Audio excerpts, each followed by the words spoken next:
Hey there. I'm glad to see that you are still living amongst us. I am still alive. I don't think anyone died yesterday. Can't ask for more at this You can't point. ask for more than that, right? Hey, I'm going to swirl this around. I'm going to show you Kate, who's taking over the manager role, is working here. She's just going to kind of listen to this. She's got some work to do, but I'm going to swing it around. I'm going to introduce you. Yes, please do.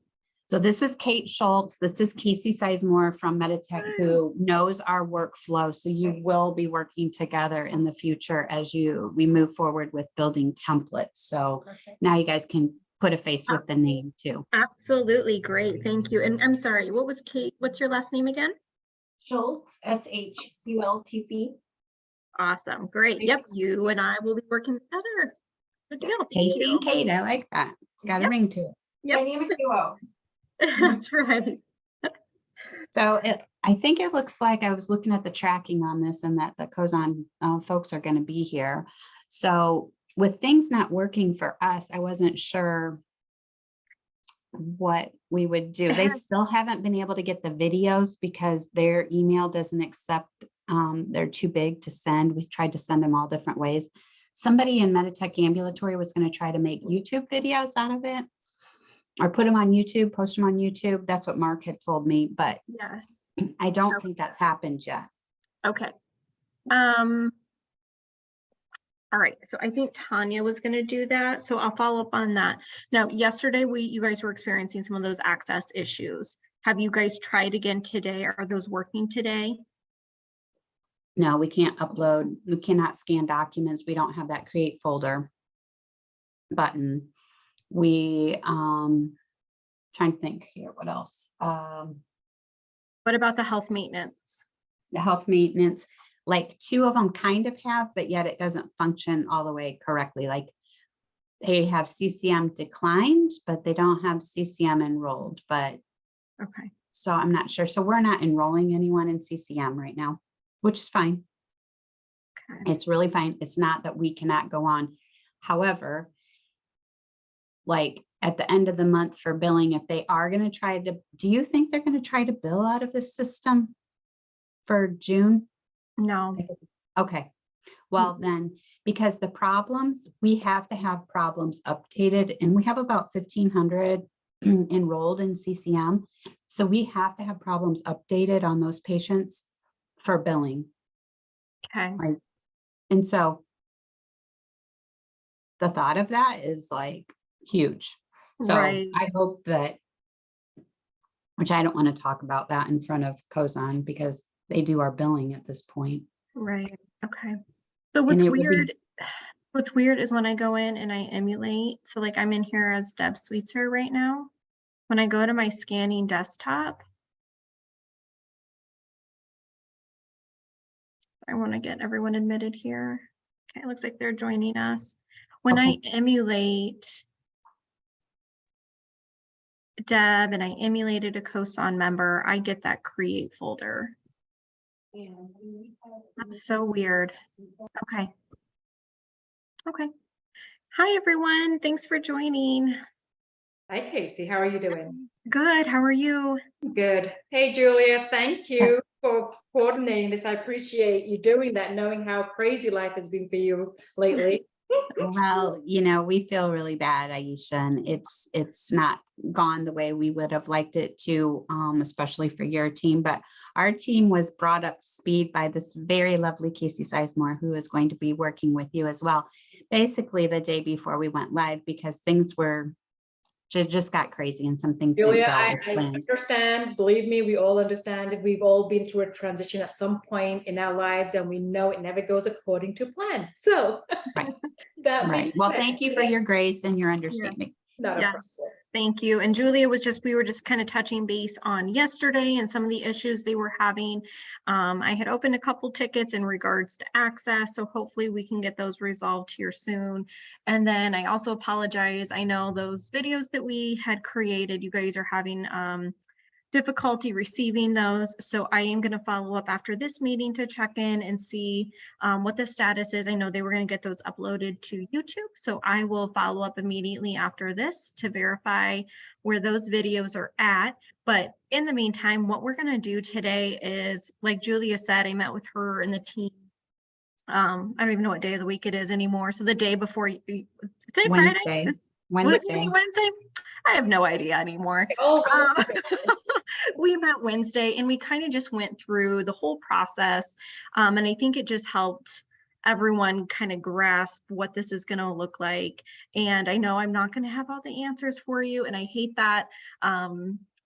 But we will do our best to get you guys through this and caught up. And so I am going to go ahead and start. Are there any questions or comments before we get started? Yes, can we have one of our coordinators who's not here today. Is there a way that we can record this, please? Yes, ma'am. So I am Thank recording. you. Yes. Yep. I'm going to record this. And I will actually, yeah, we'll probably create a YouTube link out of this one as well. So that way you guys can access it. Cool. Thank you. The videos will kind of break down each section that we're going to cover today. And then this recording will be more of like the in detailed, including kind of context and conversation, where those training videos may not grasp all of that. and Hi, just Lisa. Haley, I was going to say, just before you start, Hey, we have Lisa here as well.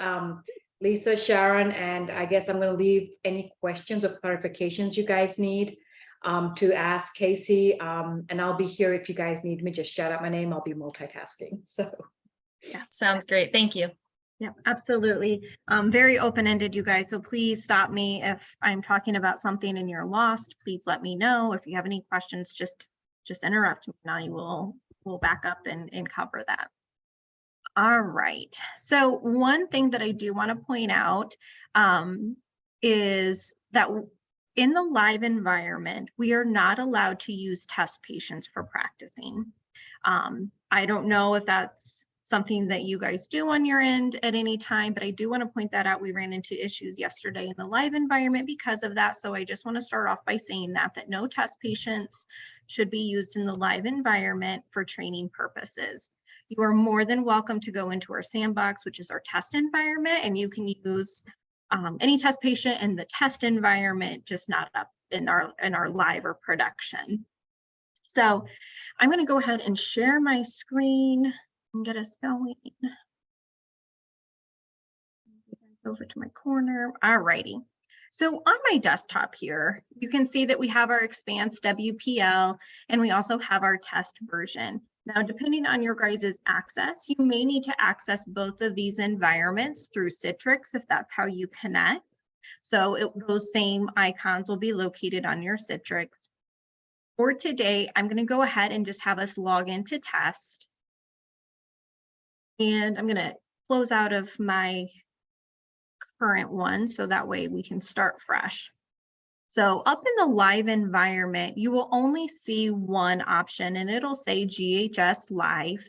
And we're going to do the same workflow that we're going to launch a new session. And then the next thing is the HCIS. In the live environment, you want to choose the HCIS that is labeled as GHS Live. Because we're going into the test ring, I'm going to choose my test 2 option. And then for mine, it auto defaults to my current job. However, it may auto populate to the ACO CCM Indiana Lakes. And that's perfectly okay because that's what's been attached to your access. If for whatever reason it doesn't show that automatically, just hit this little drop down list and choose that as your job type. Once I have that set, I'm going to select sign on. And this is just giving me a message about our test patients. I'm going to hit OK through that. Now your menu is going to look different than mine because I have access to all sorts of fun things that you don't. So the first thing that I would want you to do is just verify down here in your subdivisions. We had the access updated so that when you click on subdivisions, it should automatically put you into Goshen Physician Ambulatory. On Wednesday for our nurse care coordinators, that seemed to have been set and was working. So I just want you to verify and make sure that this says Goshen Physician Ambulatory. If it doesn't, we'll back out of there, hit the drop down and choose the ambulatory option. Once my subdivision is set, I'm just going to hit OK, and that's going to take me back to my menu. What I'm going to do now is I'm going to go ahead and emulate one of you, if that's okay, just so my screen will match what you have. Give me just a second here. All right, so now our screen should look a little bit more familiar to what you would see. The first thing that we're going to do is we're going to come in here to ambulatory. I'm going to start us off in the clinical home screen. Your clinical home screen. Oh, sorry, I have someone sitting in the waiting room. Sure she joins. Your clinical home screen is always going to be your starting point. This is where we can view a provider schedule if we need to. We can look up a patient, and if we have recently accessed a chart, we can do so from the recently accessed panel. Now, I believe in some of the trainings, there was maybe conversation on how to edit coverage and all of that. And to me, that's just extra knowledge that I don't think is necessarily worth it for you guys in your workflow. So what I told the nurse care coordinators is if I need to see one of my providers' schedule, what I would like for you to do is just hit this little drop down arrow, and we can come through here and we can just choose which provider schedule we want to see. The other option, if you don't want to scroll through this huge list, is if you hit Control F and I start typing in, let's say we're searching for, let's just do Ryan Miller. So here's Dr. Miller. As soon as I start typing, it's going to navigate straight down to that provider's name for me. That's the easiest way to find these providers if you want to view their schedule. So once I would select their name, it would populate all of their patients on today's visit or on today's schedule. Obviously, if we want to look in the future, we always have the calendar and we can view future appointments that are scheduled if we need to, or even historical appointments. Remember that when you are selecting a patient from this center pane, so from the schedule, that is taking you into an account. And an account is equal or equivalent to what we call as an encounter in NextGen. So it means that it's going to attach that documentation or information. It's pulling you into that established visit. If I were to use the find patient, this is only going to take me into the chart level. So for the most part, I would think we would probably just want to go into the chart level. And within that level, we can see patient problems. We can view their summary information. We can find previous notes. I can look at workloads assigned to that patient. I can see all of that. I can also update histories if I need to or review that information. So there's a lot of stuff that we can do at the chart level that we can't do in NextGen without creating encounters and all of that. So again, just a reminder, if you select from the schedule, that's taking you into the visit level or the account level. If we utilize find patient, that is taking us into the chart level, it means it's not associated to a visit. And then recently accessed is going to be a combination of both, depending on what patients you've been looking at. If I have a recently accessed, I know I don't have one because I'm emulating right now, and it had a visit date attached, it lets me know I'm going into the account. If I have a patient name and the visit date is blank, I know right away that I'm going into the chart level. So for today's training, I am going to go ahead and search for a test patient here. And I can search by name or date of birth. Either way, it's going to pull in any information that meets that criteria. So I'm going to go ahead and select K-test. And as soon as I select this, it's taking me into the chart. And I can see over here, if I had a visit date and location or provider name over here, I would know that I'm in at a visit or account level. Because I don't see that, I know I'm just in at the chart. Right here, I can also see that I'm on the chart tab. And remember that our summary is all of these widgets that we can view information quickly that is associated with our patient. So documents are going to pull in any previous documents. This is going to include documents coming if they've been in the emergency room, if they've been admitted, discharged, all of that is going to show here under the documents widget. I can also find all of those documents underneath provider note.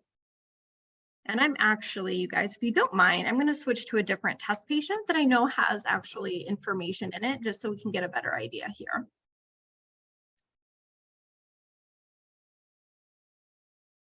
Sorry, give it just a second. There we go. There's some information for us. So here we can kind of see what that looks like. So if I'm looking for a previous EKG, if you see this little camera, that lets me know that something has been scanned into the patient's chart. And if I see this document icon, that lets me know that it was something that was generated or created within Meditech itself. And again, I access that through the documents widget. Provider notes, I want to show you again. And another reason I switched patients was, you can see that this is going to categorize your documents based on specialty. So when documents are uploaded, or even if it's created within Meditech, it's going to be associated with the specialty attached to that provider's NPI. So for example, we would see here, even if it was a hospitalist, it would have a panel for the hospitalist seen at Goshen. If it was endocrinology, etc., you'll see all of that here. By opening it, we can quickly see and view all of that information. If you see a green check mark, that's just an indicator that you've already looked at that one. You can also filter information from here as well, and you can filter on all of these tabs. Another thing is, oops, I want to go back to my summary. Scanned documents. So later in today's training, I'm going to take you through how to upload a document. This is a place that we can see where those have been uploaded, as well as when we do upload them for your documents, because you're going to continue to use Pathways for right now until we can get everything established. So you're going to do your documentation and we're going to upload those. It's a pretty easy process. And those are going to be filed up here at the top underneath nurse/allied health. So just keep that in mind. So when you're looking for previous information, this is for you guys for CCM. This is the tab you're going to want to access. It will not be with the provider notes. So just remember that there's that difference. And you can also see here scanned documents. So again, when you upload, we have it built in the background. So that way it's going to drop underneath this tab. So all of your information's under one. Any questions so far? All right. Moving on. Over on your right-hand side is going to be the problem list. So what we've done is with the conversion, we are pulling over patient problems that have been documented within the previous 5 years. The issue is that NextGen has a problem list, but they also have a diagnosis or an assessment list. So depending on how the provider's been managing those is going to impact what it looks like over here on the Meditech side. The other thing is, because of the situations and the pushbacks and all of that, we were hoping to have a lot of our patients that are being seen for visits, that their preload note was already going to be completed, which just means that that reconciliation process had taken place. What you may run into at the beginning here is that you open this up and problems could be blank, and underneath it, it could say like external data available. That's an indicator that the information has not been reconciled by the clinician yet. So if you look over in NextGen and you can see that the patient has multiple chronics documented, and now you're coming over to Meditech and there's nothing. What I'm going to have you do is show you how to send just a compose task to the clinicians and just ask them that say, hey, we have this patient that's enrolled in the CCM and I need their chart updated. So that's where that's going to kind of come into play at this go live portion. If you did have problems updated or documented here and you wanted to see if they are in a status of chronic, what we would do is just click on problems. And we can drill down and view more information on this. So if I look at hypertension, right here we see a status of chronic. Now also note that when we convert that data, so if there is external data available and we convert that in, we say, yep, this patient has all of these. The status is not coming over as part of that conversion. So what we're training the clinicians to do is to make sure that they update the status to chronic for those that are. That's a new learning thing for them, and I'm afraid it's going to get missed.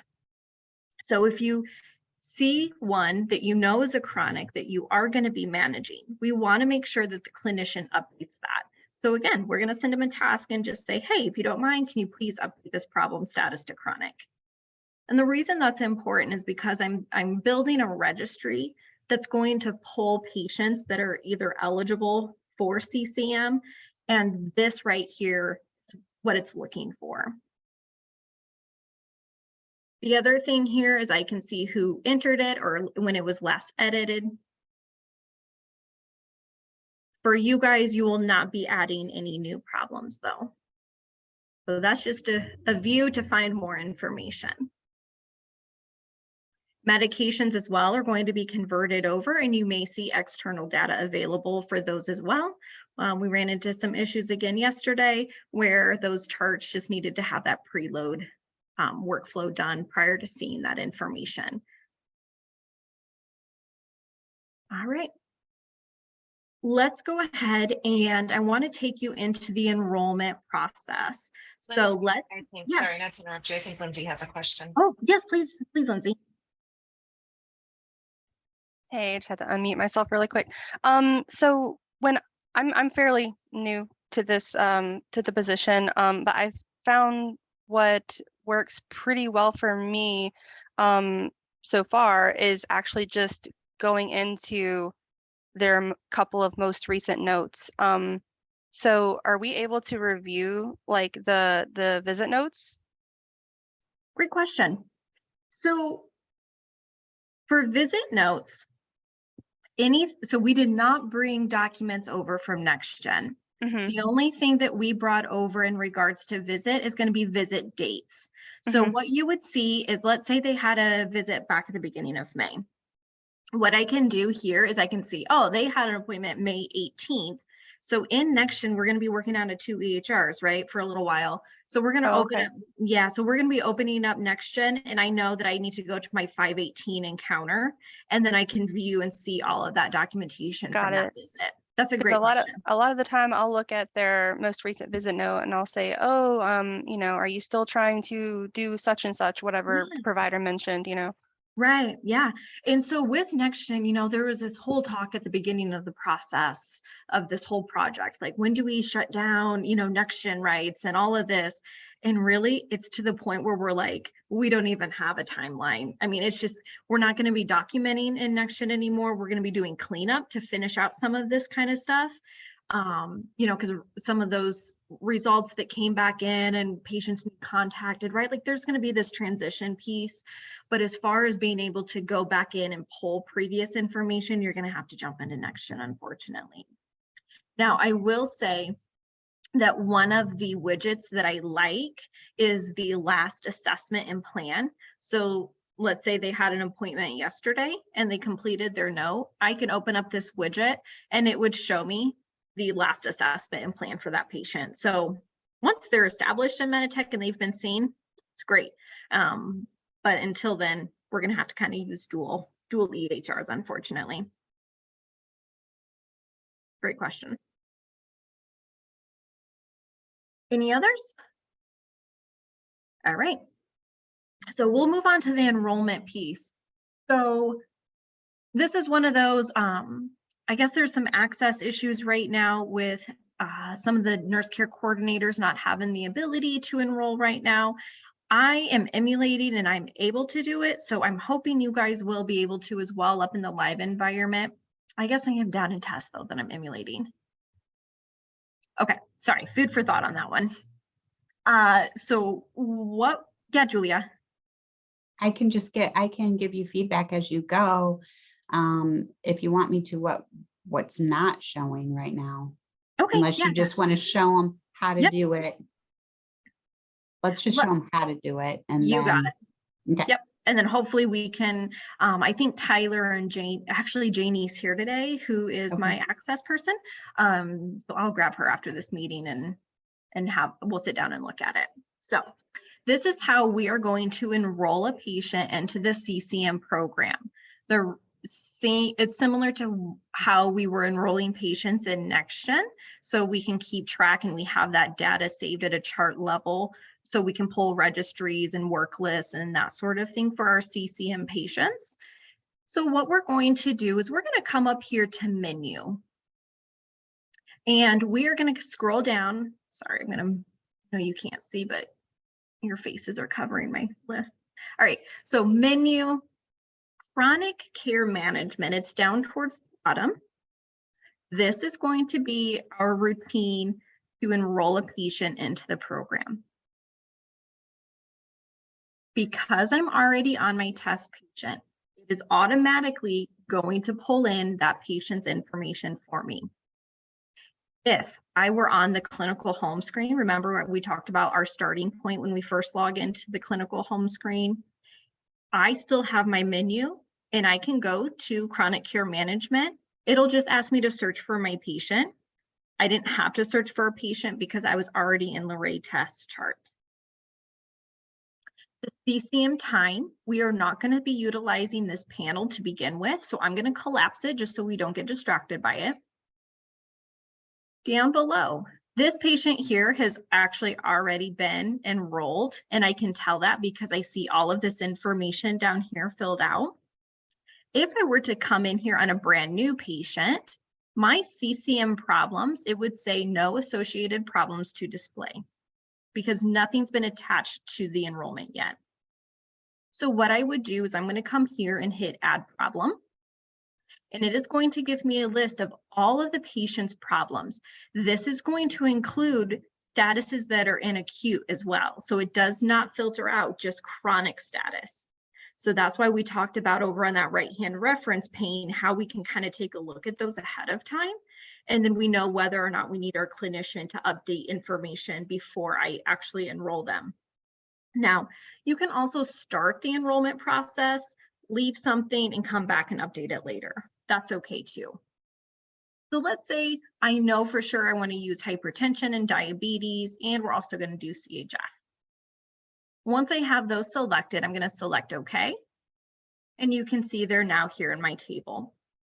Just like I did before, if I need to remove anything at any point, let's say it's resolved or it's no longer something that's being managed in the program, just hit this little X and it's going to remove it.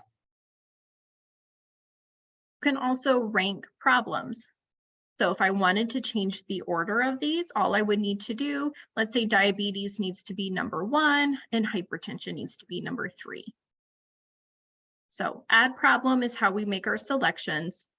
Rank problem is how we change the order. If our problems are missing or we have any issues with them, we're going to create a task and communicate that to the clinicians at the office. And we'll go over that here at the end of training. The next panel is going to be the enrollment. So when you first come in here, and if the patient has not already been enrolled, what we're going to do is say yes, that they're enrolled in the program. And then over here on the right, we're going to say that which program they're enrolled in. Are they a non-complex versus a complex? And we can always change the status later on. So maybe your patient starts off as non and then turns into a complex patient. We can always come back in here and update that. Supervising provider. If the correct provider does not auto default into this field, that's okay. We can just hit this little X, and then I'm going to start searching for the provider that I want. And if I give it just a second, it's going to do a search ahead, and I can choose my provider. Your facility should automatically default to Goshen Physician Ambulatory, so we're going to leave that one alone. And then your location. Same rule would apply. If I need to update that, I hit my X and do a search. Your enrollment date. So for today's training, I'm just going to go ahead and update this. And I'm going to go ahead and just put today's date of service. Oops. Maybe I won't. So we can use today button. We can also adjust the date from here. And then the next part is going to be whether or not the consent was received and if it was verbal or written. Now, I have communicated to our clinical colleagues if they are able to, and if they do, they can actually get the written consent in the offices, and they would upload it into the chart for you. We kind of talked about this a little bit, and Julia said for the most part, you guys are obtaining that written consent, and that's absolutely fine. It's going to be the same workflow that we go ahead and we just upload that document, and there's a document type for consent. So that will go into your Nurse Allied Health as a scanned document. We have the enroll date versus the actual start date. And then our duration. This is going to be how long we expect the duration for the patient to be enrolled in the program. From what we've discussed, we're kind of just leaving this duration at a year, so that way we can kind of keep track if they need to have an updated consent form, anything like that. However, I can close this out, and I can also do, if I want to do 365, I can switch it to days. If for whatever reason the patient's like, you know what, I just want to see if this is something I want to continue doing. So maybe I want to put 3 months. And then down here in the notes, maybe I can say, you know, here reeval in 3 months or continued care. This reason field will carry forward and save in this field for you. So if there's anything that is pertinent to service date, I would go ahead and just include that with maybe your initials. So that way, whoever's accessing this can see those notes. Once I'm done with this process, first of all, before I close out of here, is everyone good? Are there any questions on the enrollment? So we're just going to attach the problems and then complete the fields. All right. So once I'm done, I'm going to hit save. There's going to be one more step that we're going to ask you to do. So currently in NextGen, we create alerts, and the alerts will show up or pop up on all of the patients' chart, and it'll say if they're enrolled in the CCM program or if they've declined. It'll have the date. If they're with COSON, it'll have COSON with the phone number or contact information. In Meditech, it's going to work a little bit different. Instead of adding a special indicator, which is what we call alerts in Meditech, that's not what we're going to do. We're actually going to come here to the patient's health management tab. So remember, I'm still on that chart view. I'm going to come here to health management. So what health management is, this is going to automatically apply protocols based on patient conditions. All patients, no matter the age, will have a wellness protocol applied for every patient. Now, again, we're prepping these charts during the conversion process. If they do not have, if you open up health management and it's just blank, there's nothing here. And in the viewing, this is blank as well, and there's nothing listed. What that means is that the staff have not applied the wellness protocol yet. And it's not difficult, I promise.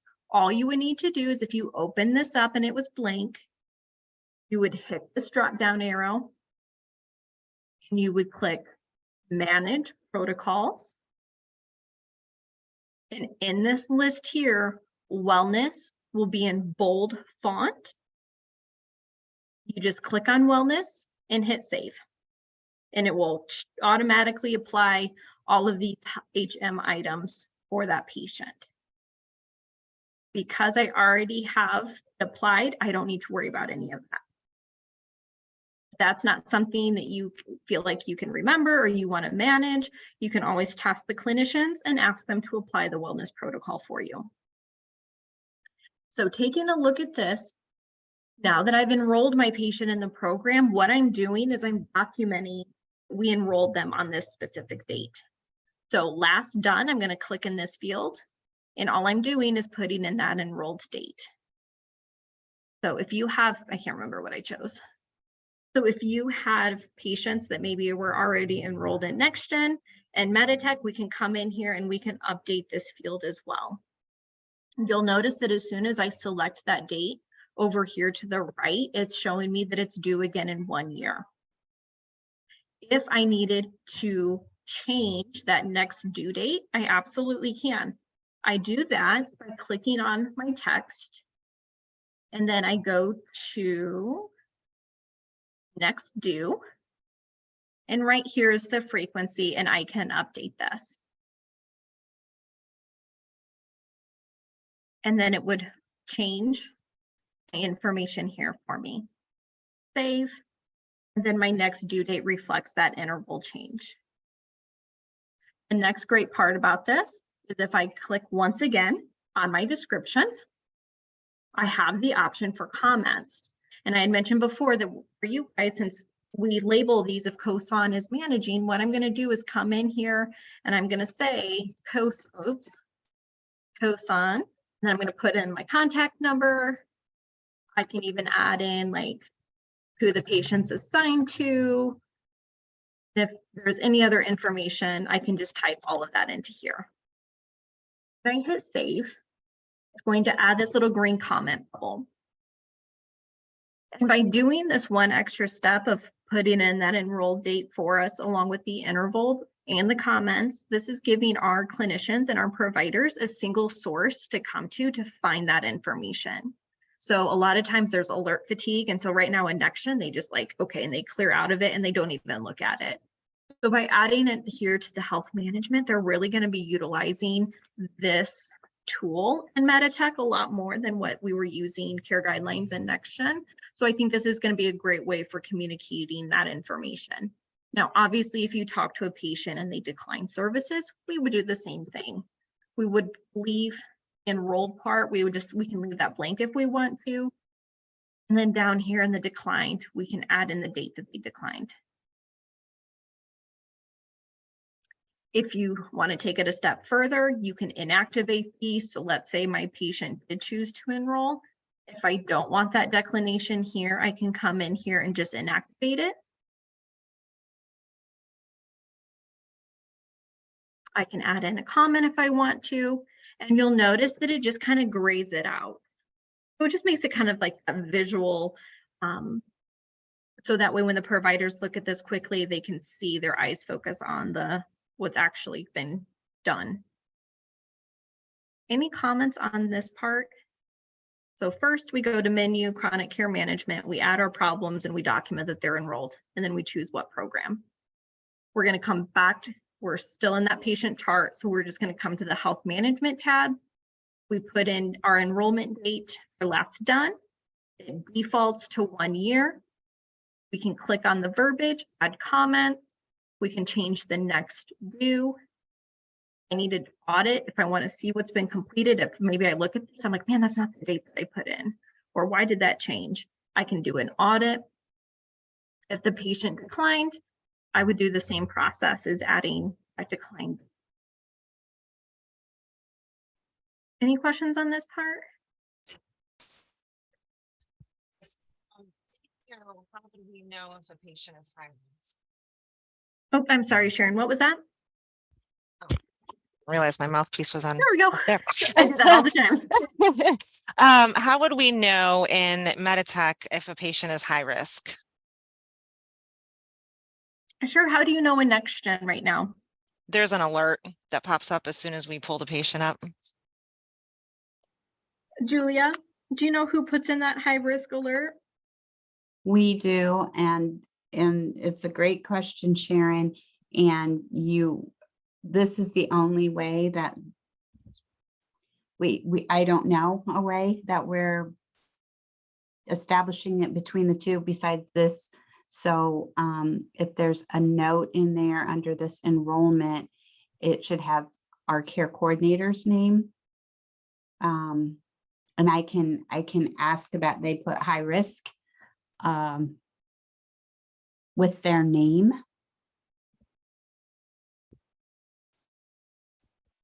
I just wasn't sure if maybe where you had showed where it was non-complex versus complex patient, if that would be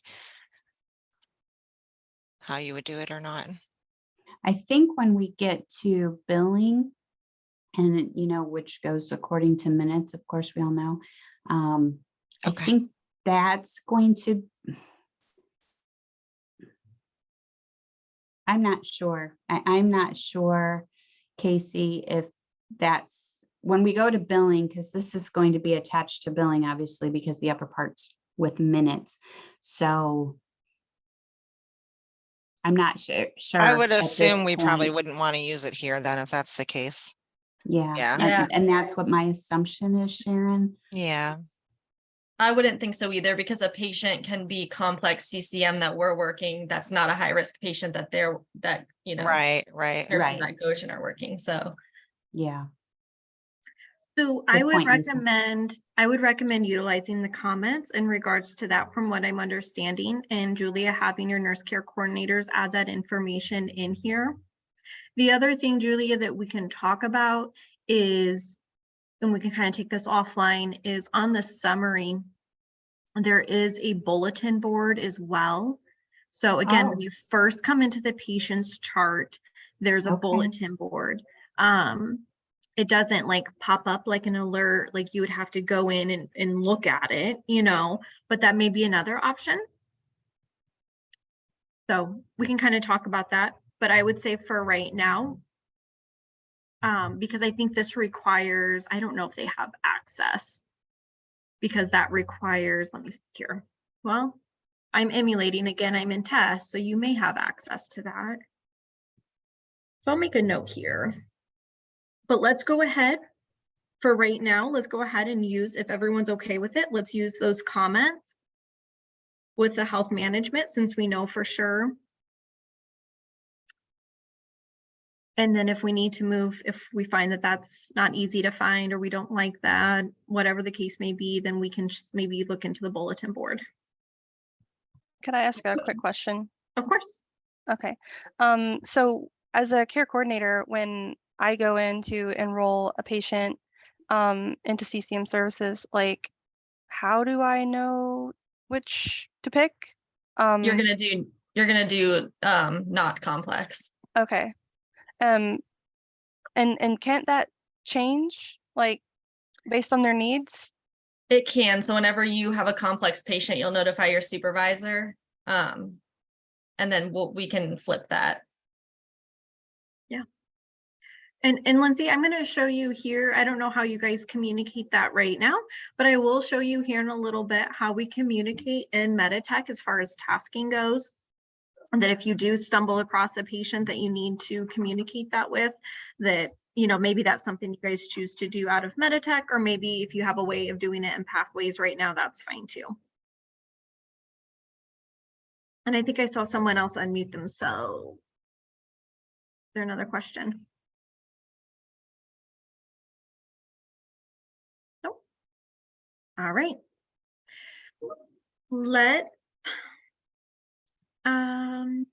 Let's go ahead and take a look at, let's do workload next. And then after workload, we're going to do the scanning portion. So I'm still on my test patient. If I needed to send a communication to a provider, to a clinician, maybe to someone else on my team. Right now in NextGen, we use the telephone call template. In Meditech, the equivalent to that is Compose. So whenever you think in your head, like, okay, well, right now, like, or in NextGen, we would have used the telephone call. You're now going to think, okay, I'm going to use the Compose. When I select Compose, because I'm still in my patient chart, it's automatically going to pull in her information. If I was accessing it from the home page, I can still click Compose. I would have to search for my patient first, and then it would bring me to here. Task type, I'm going to go ahead and drop down this list. Here are your options. The most important one probably for you guys is that clinical is going to be the task type we're using to communicate between your group and our offices. So COSON, I'm not sure how much you guys like do that, you know, interdepartment conversations back and forth, but if you're communicating with any office staff, I want you to use the clinical task type. All right. I'm going to clear that out. Okay, there's also one for nurse care coordinator. So if you need to send a message to the coordinators, you can use this one. I also have a COSON task type So Lindsay, for your example, let's say you wanted Lisa to know, or whoever, that, hey, you know what, this is now a complex patient. You can utilize the task type COSON.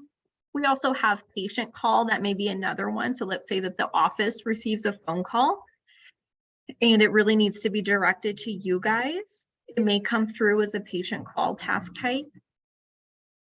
There's also a patient RX refill request. So let's say you're working with a patient and they're like, oh, hey, by the way, I need a refill on my lisinopril.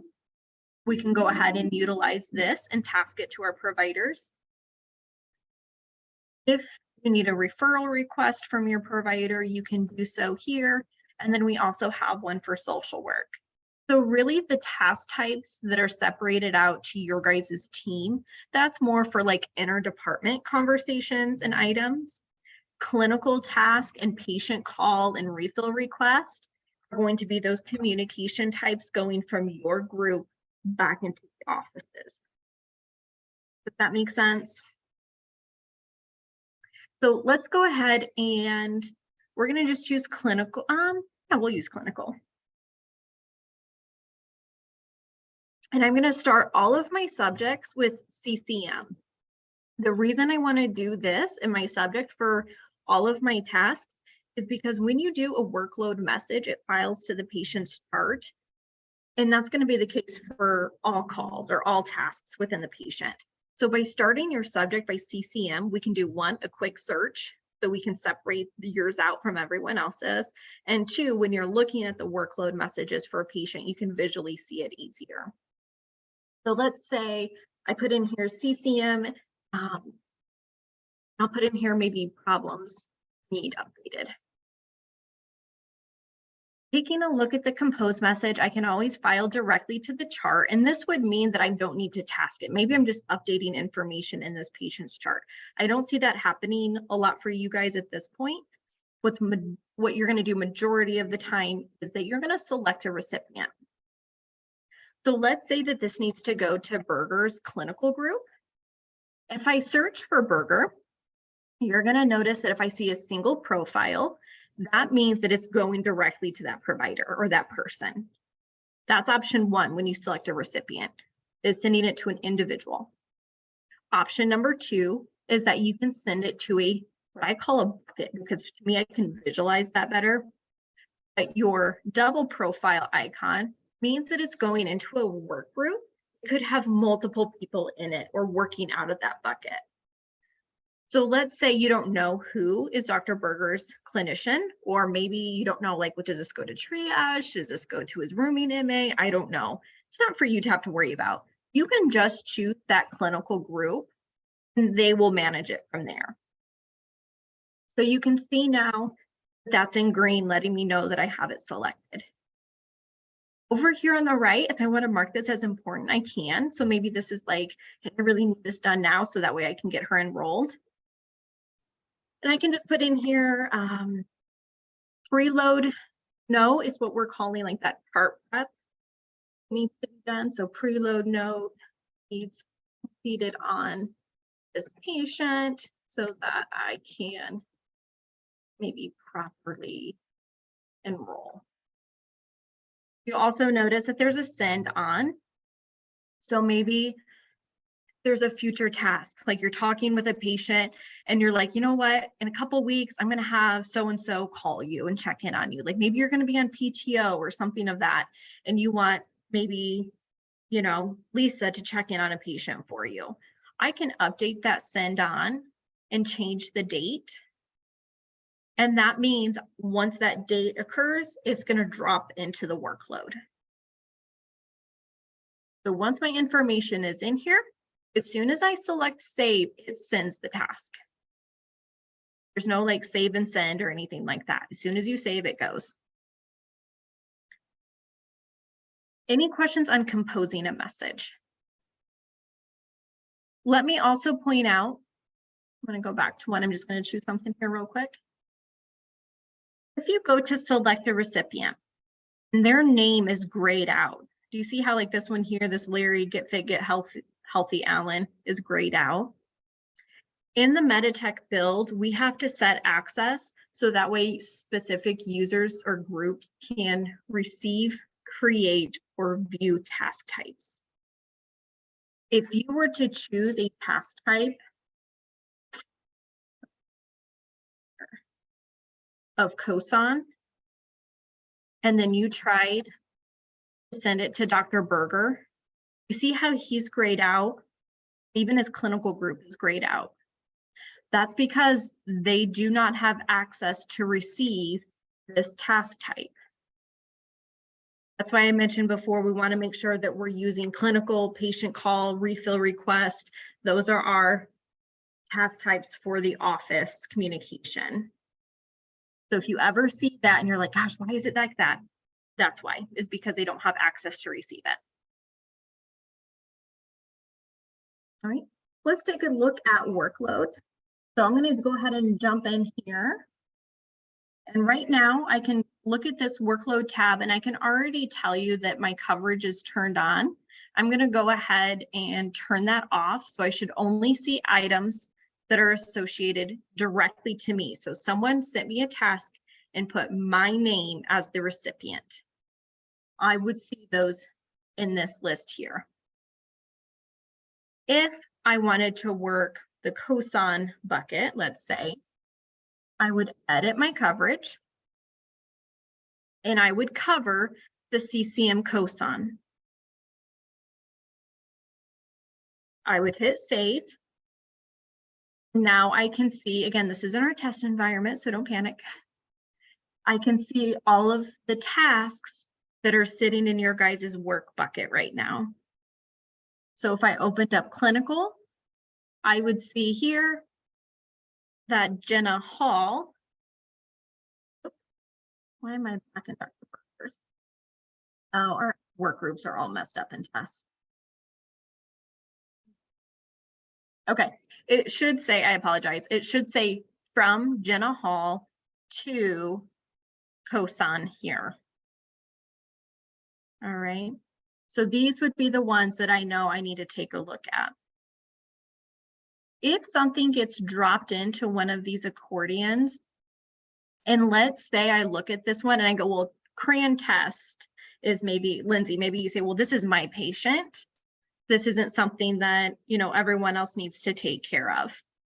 What you can do here is in the recipient, just add yourself. So I'm going to go ahead and just add myself so I can show you here. So I would add myself and hit send. It's going to say there's no text that exists. You want to send without a message. And I do, because all I'm doing is I'm taking it out of the work bucket and I'm putting it in my own list. So now when I turn my coverage off, oh, I'm not emulating I'm not myself right now. So that's why it's not showing, but then it would show in my list. Oh, let me do another one here. So AMB 21, I'm going to say, nope, this is my patient. I need to take care of it. I'm emulating, who did I? Sure who I'm under. Okay. I'm emulating Courtney, but her access isn't built in test. So I would add myself, and that way it goes into my own work list and no one else has to worry about it. All right. If I need to respond, let's say Dr. Berger sent me this message and I can say, thank you for letting me know. We'll send you a telehealth order soon. I would select Dr. Berger.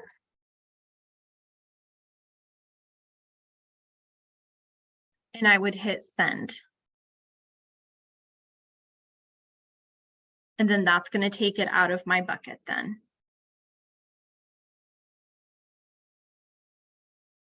Let's look at another one here. So this is looking here. I can see that this one here was from Dr. Berger to Dr. Berger. If I needed to see an audit, I can see those details here. If I wanted to look at the patient problems, I can see all of that information from this right-hand reference pane. I unfortunately cannot open these up to see the additional details like we can from the chart level, but I can at least get an understanding of what's happening or going on with my patient. I can see recent diagnostics, any recent visits, and I can also review their medications. And this is, again, all from this workload tab at the top. Let's say I received this task and I need to find more additional information. I can always select chart, and that's going to take me into the chart level. If you received a task from the clinical, so we've instructed them to create a task, and let's say the patient was seen for a visit and the provider says, you know what, this patient wants to be enrolled. Can you let the CCM team know? What's going to happen is they're going to compose a task, and they're going to use clinical as the task type, and it's going to be sent to the nurse care coordinators. From there, the CCM nurse care coordinators are going to disperse that information to you. You know, it's a lot. The workload's tough. If you ever need to find task information that maybe is already being completed, or maybe you're like, man, did I send that or did I not send it? Underneath the More tab is where you can find those tasks. We had also talked about starting all of your subjects with CM. And the reason for that is if they existed and I searched for them through this window, I could pull in any items associated with chronic care management.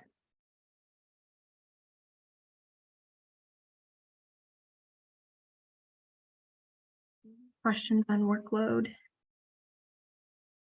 That's one of those, I can tell you can get in it with real patient information and start using it. It's a tough one. I think yesterday at Go Live, that was probably one of the hardest things for our colleagues. Julia, is there anything I'm missing in regards to the workload for them? I don't think so. I think you went over it. Okay, all righty. So the last part is going to be the scanning desktop. So let's say we have, right, we're documenting out of pathways, we can upload our document. If we have a care plan that needs to be sent to a provider, a consent form, telehealth order, whatever the case may be, what we're going to do is, because I've already accessed, I'm currently in like the clinical home screen side, what I need to go to is the return to, and then we're going to go to the main menu. And right here, so we were at ambulatory, and then we were in clinical home screen. What we're going to do instead is we're going to access the scanning desktop. It's going to yell at me and say that there's not a work list available. That's fine. I hit OK and it goes away. Over on the right-hand side, we're going to select single. And I'm going to try to have the access set up so it automatically defaults to single, so you don't have to remember that, because I feel like once you get into the scanning desktop, you're like, okay, now what do I do? So it's important that you write that, so make a note to yourself that if you get lost or you don't know where to go, verify single is selected over on the right-hand side. Down at the bottom, we're going to create a folder. We're just going to choose multi-record every time. Hit save. So now what I want to do is I'm going to upload my document. So over here on the right-hand side, I kind of joked with the coordinators that I feel like they did a terrible job with these icons because that thing does not stand out in any way. So it's the fourth icon down, it has that little up arrow. We're going to select that. What it's doing is it's pulling up my my drive, so that way whatever folder I'm using to save my files to, I can access. Make sure that you save it as a PDF. So I'm going to double click my document and I'm just going to choose upload. If this had multiple pages and if it was front and back, it would say 1F for first page front, and then it would say 1B for the first page back side. So you can print double-sided, and when you scan it in and upload it, it will recognize both sides there. Once I have my document selected here, what I'm going to do is I'm telling the system where I want to file it, right? So if I hit this drop down arrow and over on the right, I just want to search by name. And I'm going to come in here and type in chronic care management and hit enter. Here are my areas that I can save my document under. So I have my care plan, I have a consent, home monitoring, and note. Care coordinators discussed. Home monitoring is going to be for items like your glucose monitoring, if you're doing blood pressure, telehealth order is actually going to be placed under the home monitoring. And then notes are going to be more so for just those ongoing documentation notes that you guys are currently doing in pathways. We're going to pretend that this is going to be the care plan. So let's say that we need our provider to sign off on this. So I'm going to select care plan.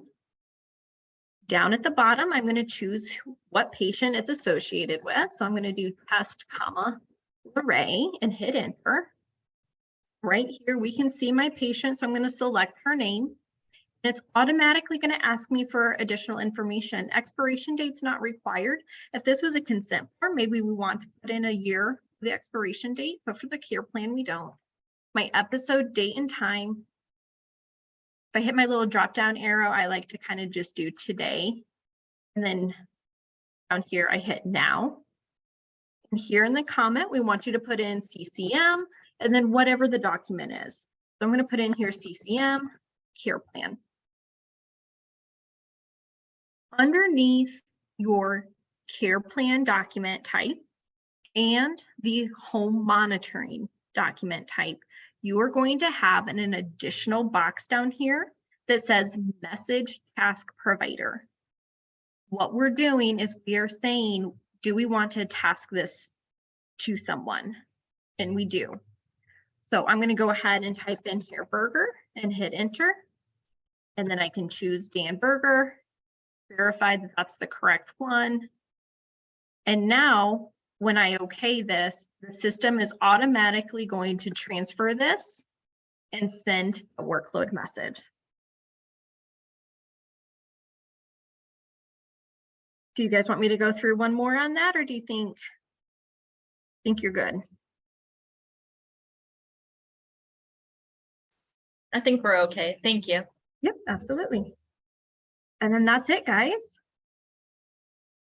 All right, so outside of uploading, what else can I try to answer for you? Do you guys feel like that helped? Are you still lost? Are you still confused on what you should be doing? No, this was very helpful. I don't have any more questions about the EMR. I know for our team, I'll have to go back and update our workflow because I'm sure you guys have questions about the workflow, so we can do that. But do you guys have any more questions about the actual EMR? Anything that you didn't understand or still need to know how to do in here? Good deal. Okay. You guys, please reach out to me. I know Julia has, I'm working with her. I know I have Kate to work with now as well. A lot of you I haven't met yet, so it's good to finally see your faces and meet you. I will continue to be working on this project. For the next 2 weeks, really my primary focus is standing up my other offices. But I am working with my manager and with Mark Yerish in regards to devoting some of that time to you guys as well. I just want to make sure that I'm up to speed with what Lorraine has done and what direction we're going. So please reach out to me if you have any questions, ideas, concerns, workflows, anything you come across that I can help with. I'm sure my supervisor is already on this, but do you know when we're going to have our own personal access to log in, or? So you already do. So in the live environment, you should already be able to sign in. Okay. Yep, absolutely. Now, the 2 outstanding access issues, it's working in test. I just have to get someone to fix it in the live environment. Julia came across yesterday that they were unable to, on the health management screen where I showed you today how to add in that enrolled date. Her coordinators were not able to update that date. That's an access issue, should be an easy fix. And then there was one other, the scanning desktop, they don't have create folder at the bottom. So it's, again, I know it works in tests, I just got to get it to work in live. So I'll send out a communication. Like I said, after this meeting, I'm going to meet with them before I even sit down back at my desk. So that way I don't get, you know, sucked into everything else. So we can get that fixed for you. All right. Anything else, Julia? No, but thank you so much. You do such a nice job Absolutely. Anytime. being precise and patient, and it's a lot for everybody, including you, Casey. So we appreciate your time. No problem. I love what you guys do. I think it's so important. I just want to make sure that we can make it successful for you. So I will do my best to balance it and help you as much as I can. Thank you so much, Casey and Julia. And Julia, just so you know, we'll need next week just to kind of make sure that everyone's processing everything. We've got the EMR access, that all our, you know, care team is really feeling comfortable going into that. And then hopefully by the following Monday, Lisa, we're thinking we should be able to go to hopefully restart. Would you say? Yes. Yes, that should give us enough time next week to get everybody trained on the workflow and everything. And I might have some follow-up questions for you, Right. Julia, once I go through the workflow. And then who is recording this? Are you recording this, Aisha? No, Casey. Yep, I've recorded it. So I will go ahead and make sure to get that copy over to you guys. And then if you have access issues, so if your team logs in and has access issues, you can either let Julia know, let me know. What I would do is open up a ticket with our people who do the access, and so we can get that resolved for you as quickly as possible. Okay, perfect. Thank you. Yes, you're very welcome. All right, well, I will go ahead and let you guys go. Have a good one. Thank you. Thank you, too. Casey. Thanks. Bye-bye. Bye-bye. You all, bye-bye.